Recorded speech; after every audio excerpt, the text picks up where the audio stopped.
Good evening friends, स्वागत है आप सभी लोगों का हमारे यूट्यूब चैनल कैफ़े एकेडमी पर। आइए आज हम अपने चैप्टर 2 यूनिट 1 के balance portion accounting for GST पढ़ने वाले हैं। उसके बाद हम अपने कुछ मल्टीपल चॉइस क्वेश्चन और ट्रू और फॉल्स क्वेश्चन हैं वो देखने वाले हैं। अकाउंटिंग फॉर जीएसटी कैसे करते हैं, पहले हम देखते थे जीएसटी आने से पहले हमारा सिनेरियो कैसा था। हमारे पास एक्साइज ड्यूटी टैक्स था जो कि सेंट्रल गवर्नमेंट द्वारा लगाता था और ऑन मैन्युफैक्चरिंग ऑफ गुड्स, ठीक है। उसके बाद हमारे पास वैट था जो स्टेट गवर्नमेंट लगाते थे, जो कि sale of goods within state होता था उस पे लगाते थे। हमारे पास सेंट्रल सेस टैक्स जिसको हम सीएसटी बोलते थे वो था, जो सेंट्रल गवर्नमेंट लगाता था, जो कि एक सेल ऑफ गुड्स पे लगता था एक स्टेट से दूसरे स्टेट पे होने पर। हमारे पास सर्विस टैक्स था जो भी वो भी सेंट्रल गवर्नमेंट लगाते थे ऑन प्रोविजन ऑफ सर्विस, एक सर्विस दूसरे से किसी को प्रोवाइड करते थे उस पे लगता था। हमारे पास मल्टीपल लॉ थे, मल्टीपल लॉ के कारण से हमें मल्टीपल लॉ पढ़ना पड़ता था और उसके ऑल रेगुलेटरी कंप्लायंस हमको देखना पड़ता था। फॉर एग्जाम्पल हमारे पास सपोज एक ट्रेडर गुड्स रिसीव करते हैं, ठीक है, से कॉस्टिंग 1 लाख का फ्रॉम अ मैन्युफैक्चरिंग, ठीक है, मैन्युफैक्चरर। तो उसके पास गुड्स आते वक्त उसका कॉस्ट क्या होता था, एक्साइज ड्यूटी सपोज 18% लगता था तो उसको गुड्स का कॉस्ट होता था 1 लाख ऑफ गुड्स प्लस 18,000 का एक्साइज ड्यूटी, जो उसका कॉस्ट 1,18,000 होता था, ठीक है। 1,18,000 होता था उसका कॉस्ट ऑफ गुड्स। उसके बाद अगर वो फर्दर सेल करता था गुड्स टू कंज्यूमर के पास या अदर सप्लायर के पास, तो वो अपने VAT suppose if they are charging VAT, ठीक है, तो वो लेवी करता था ऑन 1,18,000 बिकॉज उसको इनपुट ऑफ 18,000 नहीं मिलता था, बिकॉज ये डिफरेंट लॉ था। एक्साइज एक डिफरेंट लॉ है, वैट एक डिफरेंट लॉ है। उसके कारण से एक्साइज में जो टैक्स पे करता था उसको वो इनपुट नहीं मिलता था। इसी कारण से cost of goods sold cost of goods ज़्यादा होने पड़ता था और उस पर वो वैट लगाता था ऑन 1,18,000 वो वैट चार्ज करता था, जिससे क्या होता है कैस्केडिंग इफेक्ट रहता था, टैक्स ऑन टैक्स लगता था, ठीक है। Increasing the price of product resulted in unjust enrichment at the cost of ultimate consumer. Consumer के पास जब गुड्स पहुंचता था उसका कॉस्ट बहुत ज़्यादा पड़ता था, including because of tax on tax लगता था। अभी जीएसटी आने के बाद क्या हो गया, जीएसटी के बाद सेम एग्जांपल हम लेता हूँ, एक्साइज ड्यूटी वो पे कर रहा है इन फॉर्म ऑफ जीएसटी, 18,000 वो पे कर रहा है, वो paid by the trader could also avail the credit, ठीक है। उसको 18,000 अपना एसेट के तौर पे क्रेडिट लेता था और वो सेटअप करता था while charging the GST to the consumer, ठीक है, जो for set up against the tax charge by the trader a liability for the trader which would be received from the consumer, ठीक है। कंज्यूमर को जीएसटी चार्ज करके उसके against वो input लेता था, ठीक है। Hence cost of the goods to the trader would be 1 lakh only, ठीक है, जो 18,000 उसका एसेट हो गया, ना ही की कॉस्ट हुआ। At 18,000 can be set up against the GST charge by the trader to the consumer, ठीक है। The tax levied by the manufacturing to the trader becomes input tax for the trader, trader के लिए input tax हो गया, since goods are purchased by him, ठीक है, जो input था।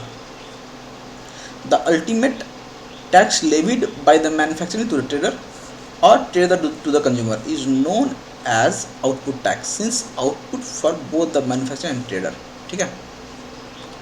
तो जो हम 1,18,000 सपोज अभी सेम सिनेरियो में 1,18,000 हमारा आउट ऑफ 1,18,000 हमारा 18,000 हमारा इनपुट एसेट हो गया, 1 लाख हमारा 100K हमारा एक्चुअल कॉस्ट ऑफ गुड्स हो गया। अगर हम सपोज अभी ट्रेडर जो अपना प्रॉफिट चार्ज करता है, लेटर से सपोज 10,000 प्रॉफिट चार्ज करता है, तो उसे 1,10,000 पे वो अपना जीएसटी लगाएगा अगेन 18%, और उस पे जो 18,000 ऑलरेडी पे किया है वो इनपुट क्लेम कर लेगा। तो इफेक्टिवली देखें तो ये इनपुट और इस 100K पर का आउटपुट सेटअप हो जाता है। इफेक्टिवली 10,000 पर ही जो वैल्यू एडिशन द्वारा ट्रेडर द्वारा हुआ है उसी पर एक्स्ट्रा जीएसटी बर्न कर रहा है जो अल्टीमेट कंज्यूमर, ठीक है। वही बोल रहा है the only the value addition, the profit margin levied by the trader to the consumer in our example will be taxed with the burden of tax being borne by the final consumer. ठीक है, तो यही है. Again हम ऊपर आते हैं. एक कंप्रेहेंसिव इनडायरेक्ट टैक्स है, ठीक है, with subsumed multiple tax, multiple indirect taxes like VAT, GST, service tax, ठीक है, ईटीसी. क्या फीचर्स है, साइलेंट फीचर्स ऑफ जीएसटी, आइए देखते हैं. जीएसटी लेविड ऑन सप्लाई, ठीक है, दैट इज मैन्युफैक्चर, सेल और सर्विस, सारे पे सबको सब्ज्यूम कर लिया और एक जीएसटी लगा दिया, जीएसटी बना दिया, जो सारे all the types of sale, all the type of services, all the type of manufacturing, ठीक है, सारे पे जीएसटी लगेगा. ठीक है, in other words supply is taxable event. जो हम सप्लाई करेंगे, आइदर वो मैन्युफैक्चरर से ट्रेडर हो या ट्रेडर से कंज्यूमर हो, चाहे एक सर्विस प्रोवाइडर से दूसरा सर्विस प्रोवाइडर हो, जो सप्लाई करेंगे उसे हम टैक्सेबल इवेंट बोलेंगे. On which our its occurrence creates or attracts the liability to pay tax. ठीक है, तो एक टैक्स बना दिया to subsume all the type of tax, ये साइलेंट फीचर हो गया. Under GST tax is levied only the value added at each stage of the supply chain. ठीक है, जो हम देख लिए हैं. GST is destination based consumption tax. ठीक है, ये डेस्टिनेशन बेस्ड टैक्स है. That is the tax is levied at the place where the goods और service are consumed rather than place where they are produced. Excise duty में क्या था, अगर एक जगह पे सपोज लेटर से प्लेस ए पर मैन्युफैक्चरिंग में गुड्स होता था तो उस जगह पर टैक्स लगता था. ठीक है, और कंज्यूम होता है सपोज लेटर से प्लेस बी, तो वहाँ पे टैक्स वैट लगता था, चाहे सेल्स टैक्स लगता था, डिफरेंट टैक्स लगता था. अभी क्या हो रहा है, जीएसटी में डेस्टिनेशन बेस्ड है. सपोज लेटर से कहीं पे प्लेस ए, ठीक है, प्लेस ए पे मैन्युफैक्चरिंग लगा जो कि प्लेस बी के होलसेल ट्रेडर को दे दिया. ठीक है, तो ये इसको टैक्स देगा, बी टैक्स पे करता है ए को. अगेन सपोज लेटर से बी सेल करता है सी को अनदर प्लेस, तो सी ने बी को टैक्स दिया, पे किया, और लास्टली से सी प्लेस से डी प्लेस पे कंज्यूमर को सेल्स गुड हुआ, तो कंज्यूमर एट लास्ट सी को टैक्स देते हैं. तो टैक्स बर्डन कहाँ पे आ गया, डी प्लेस पे आ गया जहाँ पे कंज्यूमर है. वही है कंजम्पशन बेस्ड टैक्स है. There is no tax on tax cascading effect को ये दूर करता है GST system. Under GST there is a harmonization of law, procedures and rate of taxes. पहले हमारा वेरियस लॉ था, वेरियस टैक्स प्रोसीड्यूर था. Each and every tax law में हमारे पास प्रोसीजरल एस्पेक्ट बहुत सारे थे. इससे पहले बात, each and every tax law में प्रोसीजरल एस्पेक्ट डिफरेंट थे. वैट में भी अगर ईच एंड एवरी स्टेट के वैट है तो स्टेट लेवल पे ईच एंड एवरी स्टेट पे कुछ डिफरेंस था, जहाँ पे कंप्लाइंस हमको डिफ़िकल्ट करते थे.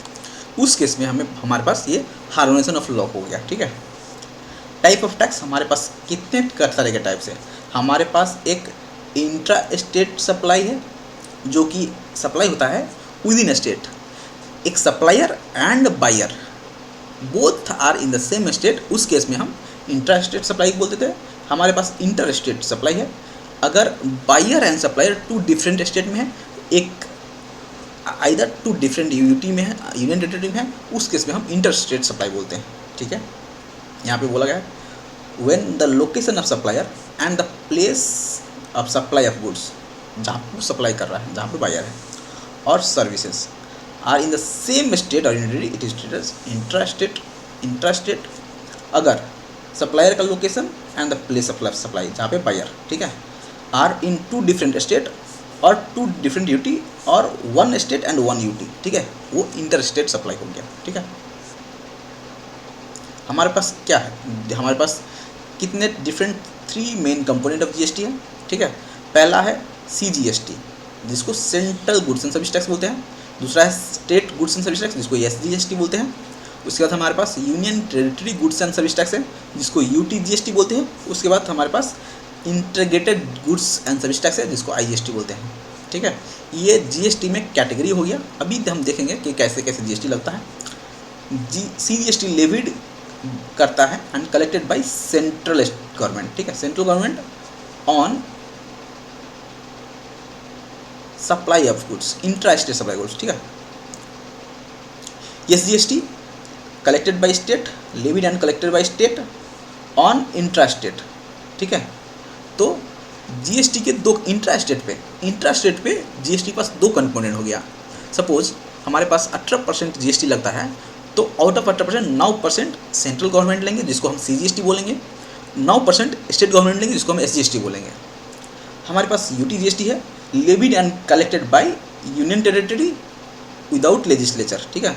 दैट हमारे पास कुछ यूनियन टेरिटरी है जैसे कि अंडमान एंड निकोबार आइलैंड हो गया, लक्षद्वीप हो गया, लद्दाख हो गया, दादरा हो गया, नागर हवेली हो गया, दमन एंड दीव हो गया, चंडीगढ़ हो गया। ये सब कुछ यूनियन टेरिटरी है जहाँ पे इंट्रा स्टेट सप्लाई होता है।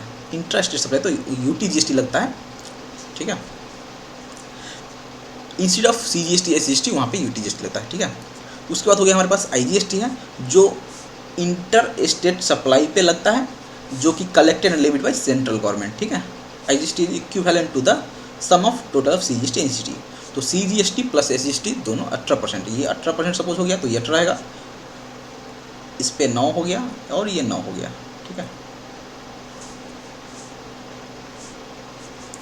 हम अभी इनपुट एंड आउटपुट जैसे कि एग्जांपल हम देखते हैं, ये देखने वाले हैं। हमारे पास tax is paid by the recipient on procurement of goods. Tax जो पे किया by recipient on procurement of goods is called input tax, ठीक है। उसके बाद हो गया जो कि ये means to the input tax already paid, mean the credit of input tax already paid. Output tax क्या है? Output tax means GST charge on the supply of goods और services made by the supplier, ठीक है। अगर supplier मैं हूँ और मैं सप्लाई करता हूँ गुड्स टू राम, ठीक है, तो मैं जो GST चार्ज करूँगा टू राम, लेटर से सपोज 100 रुपीज़ का हमारा गुड्स है, 18 रुपीज़ का हमारा GST है, तो 18 rupees on sale of goods to Ram, that 18 rupees of output tax GST charge is output tax.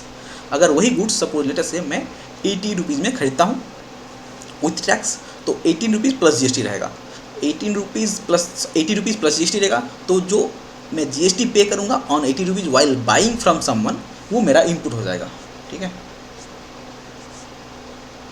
अभी देखते हैं यूटिलाइजेशन कैसे होता है। हमारे पास CGST, SGST, IGST सारे हैं, UTGST भी है। उसका यूटिलाइज कैसे थे? हम इनपुट क्लेम करते हैं हमारे गुड्स बाई करने पर, हमारे पास आउटपुट है। यूटिलाइजेशन कैसे होता है देखते हैं। हमारे पास IGST का इनपुट है, ठीक है। अगर हम गुड्स बाई किए हैं through from the other state, ठीक है, तो उस केस में हमारे पास इनपुट क्या रहेगा?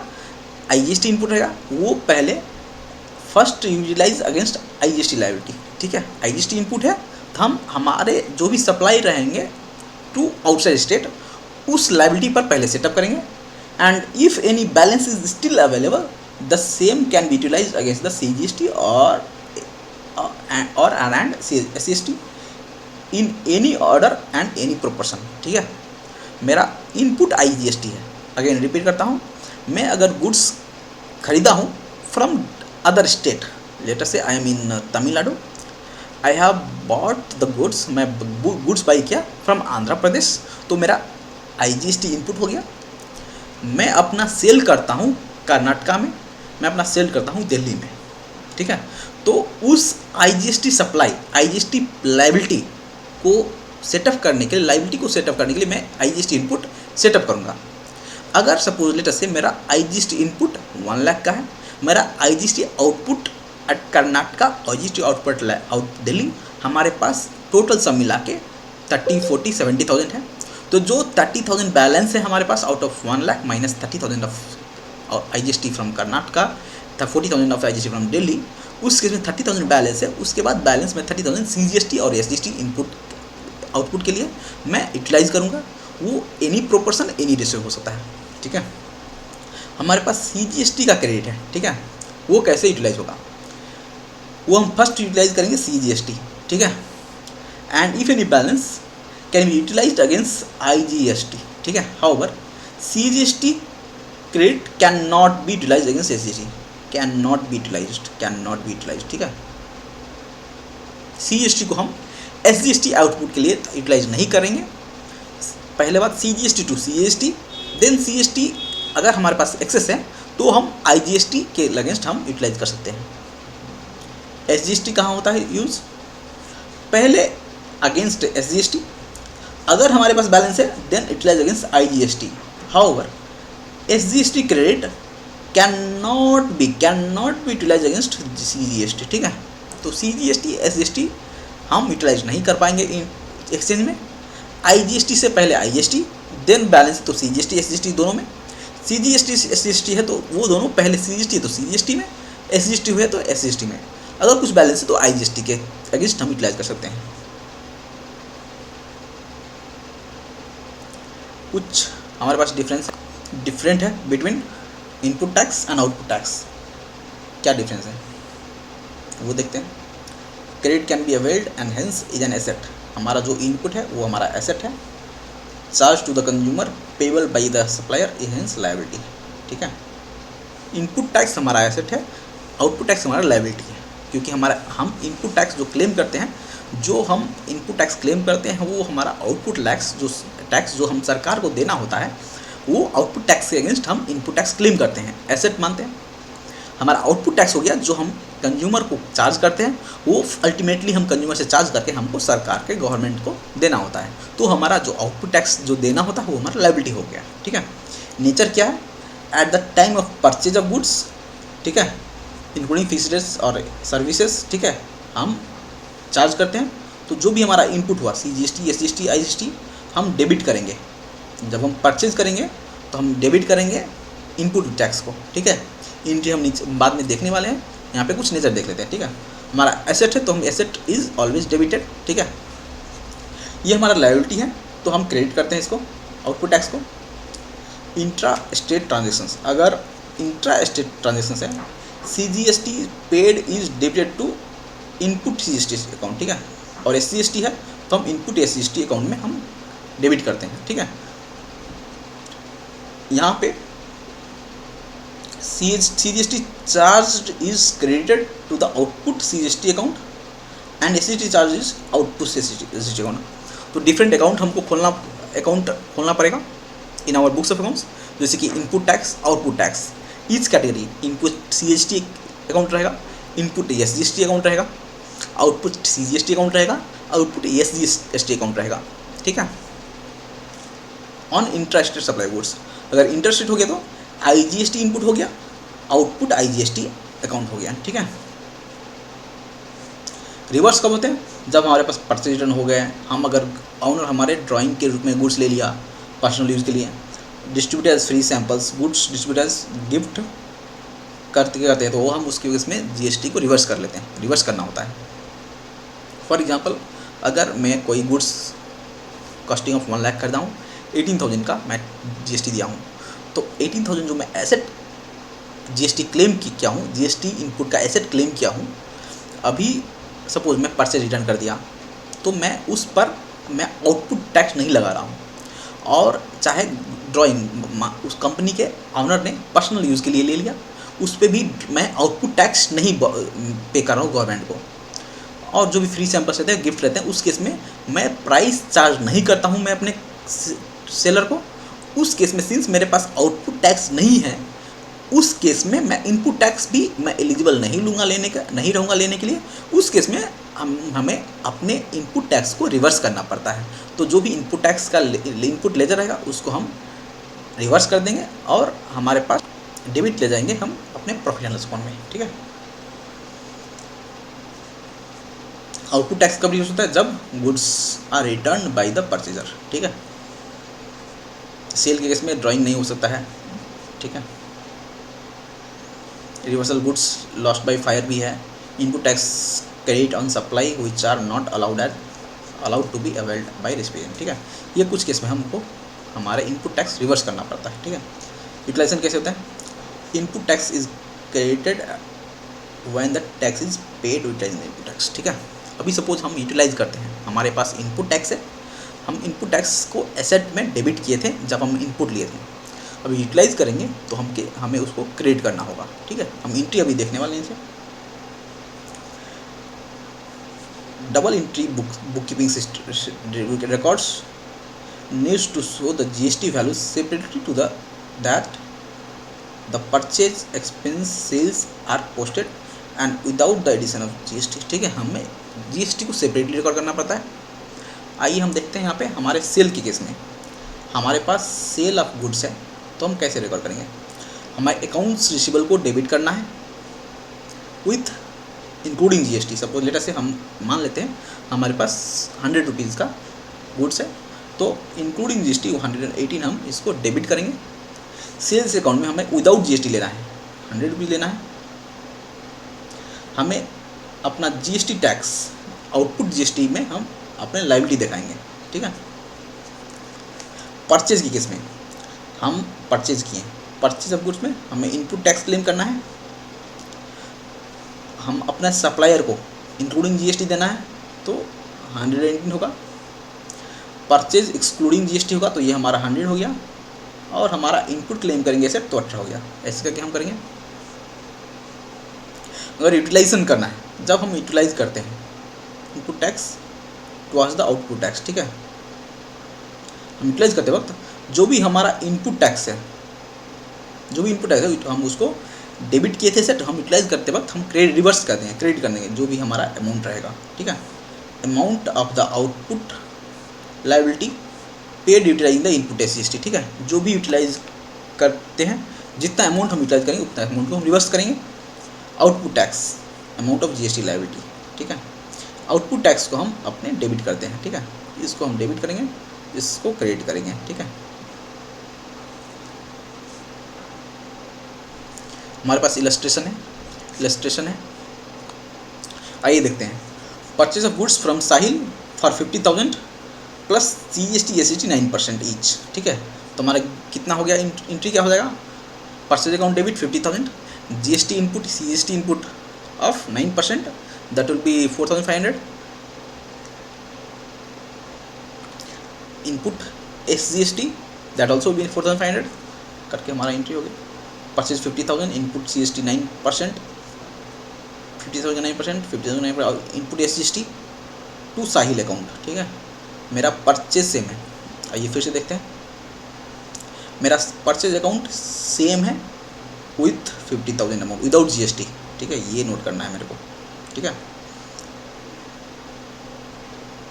जो नया रहेगा वो मैं का सर्कल कर दूंगा, चाहे मैं बॉक्स बनाऊंगा। यहाँ पे इनपुट है, इनपुट GST। ठीक है, मेरे पास 4,500 का रहा, input SGST।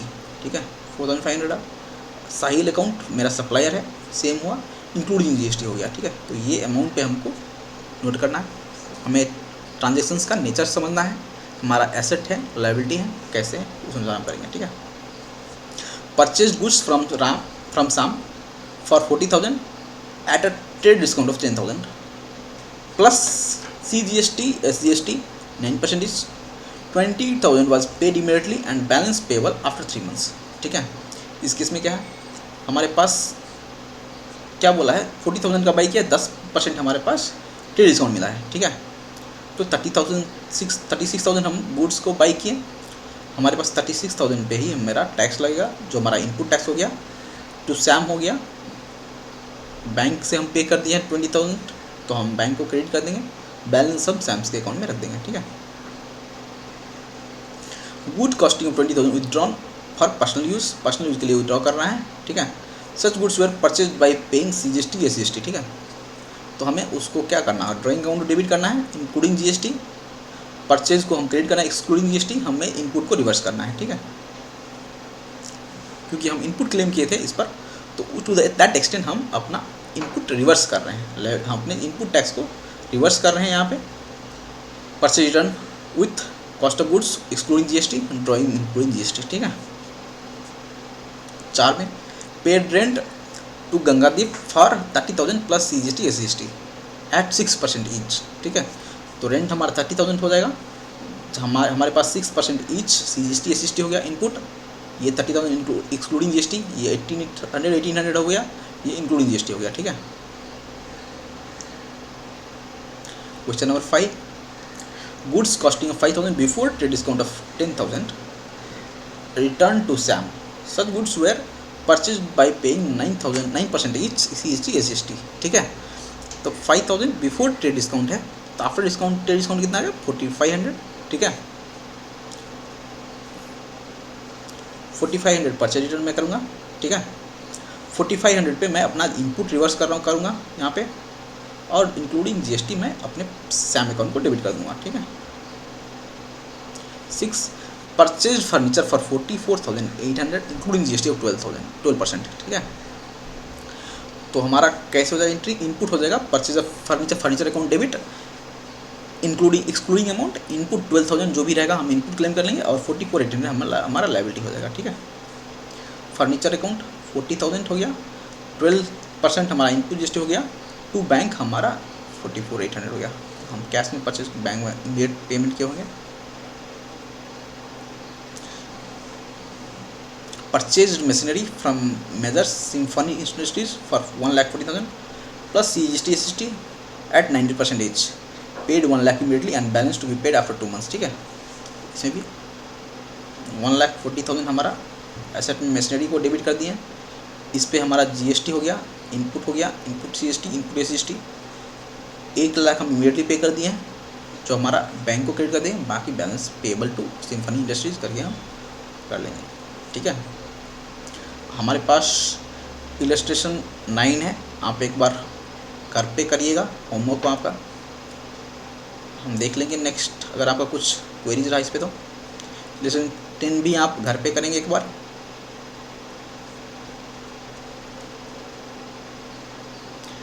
Test your knowledge, true और फॉल्स हमारे पास क्वेश्चन है, मल्टीपल चॉइस क्वेश्चन है, आइए देख लेते हैं। Question number 1, in accounting equation approach equity plus long term liabilities equal to fixed asset plus current asset minus current liabilities, true, क्योंकि हमारा asset equal to equity plus liabilities था। Liability को breakup करके हम देखे थे, long term liabilities equity side में रहता है और करंट लाइबिलिटीज को हम इस साइड में करते हैं, ठीक है। In the traditional approach for the entity a debtor will be receiver after sale of goods, while sale of goods it will be receiver, after sale of goods it will be payer, ठीक है। तो ये हमारा false हो गया। Question number 3, the rule of nominal accounts states that all expense and losses are to be credit side, false, all expense and losses are debit, all income and gains are credit, ठीक है। journal proper is also called a subsidiary book, yes, true, एक subsidy book है। Capital account has debit balance, false, because it has credit balance. Purchase account is a nominal account, true, 6 number true, एक nominal account है। All personal and real account are recorded in P&L, false, personal and real account are recorded in balance sheet, nominal account ही हमारा P&L में जाते हैं। All asset side of balance sheet contains all personal and nominal account, false, क्योंकि personal and real account हमारा balance sheet में जाता है, एसेट साइड में जाता है, और नॉमिनल अकाउंट P&L में जाता है, ठीक है। सो इस कारण से ये फॉल्स हो गया। Capital account is a personal account, yes, true. Journal is also called as book of original, true, ये ओरिजिनल ऑफ बुक्स है, ठीक है। Multiple choice question, the rent paid to landlord is credited to, the rent paid to landlord is credited to which account, which account, C, cash account. In case of bad debt becoming bad the amount should be credited to, क्या account को हम credit करेंगे, trade receivable, bad debt, cash, trade receivable, bad debt account debit to trade receivable account, ठीक है। Illimited has a 35,000 accounts receivable from Mohan, on January 2020 Mohan makes a payment of 20,000, 35,000 का account receivable था, 21,000 का पे किया।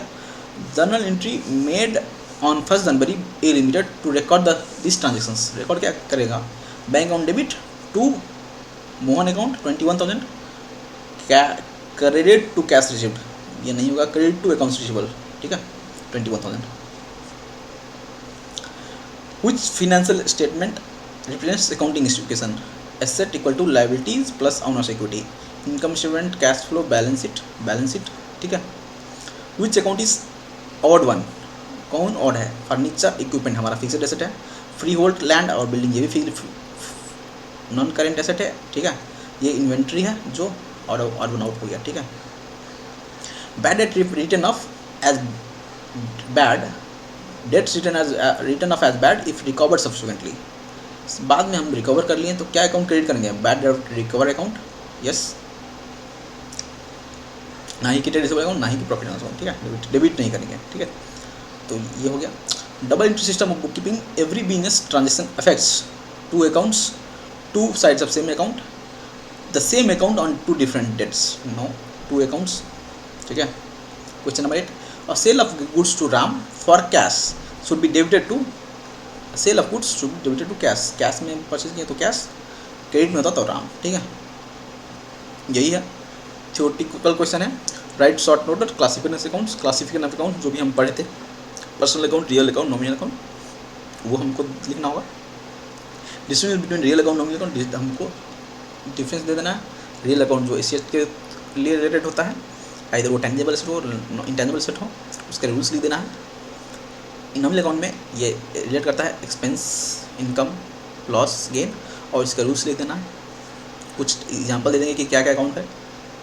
प्रैक्टिकल क्वेश्चन है हमारे पास, सो classification of accounts, ये आपको हम इलस्ट्रेशन देखे थे, इलस्ट्रेशन हमारे पास था, सिमिलर क्वेश्चन हो गया, आप देख लेंगे। जनरल पास करना है, ये भी आप देख लेंगे एक बार, कुछ जिसको मुझे जनरल रिकॉर्ड करना है। Calculate missing amount of the following, ये भी हम देखे थे, एक बार आप ट्राई करिए, नहीं हुआ तो हमारे पास कमेंट करिए, हम अपने एक नया रिकॉर्ड करेंगे वीडियो उस क्वेश्चन पर और आपको एक सेपरेट प्लेलिस्ट में अपलोड कर देंगे, ठीक है।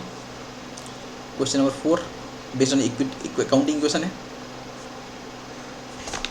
Question number 5, Gopi pertains this much find the unknown showing completion of vote, तो यही हमको ये सब फाइंड करना है, ठीक है।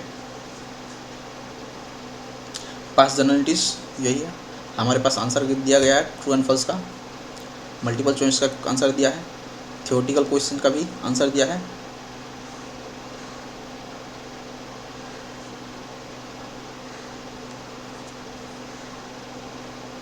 उसके बाद प्रैक्टिकल प्रॉब्लम का भी आंसर दिया गया है, आप एक बार देख लीजिए सब।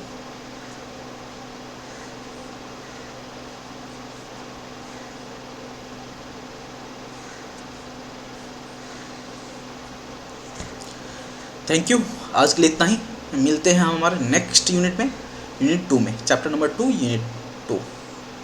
Thank you.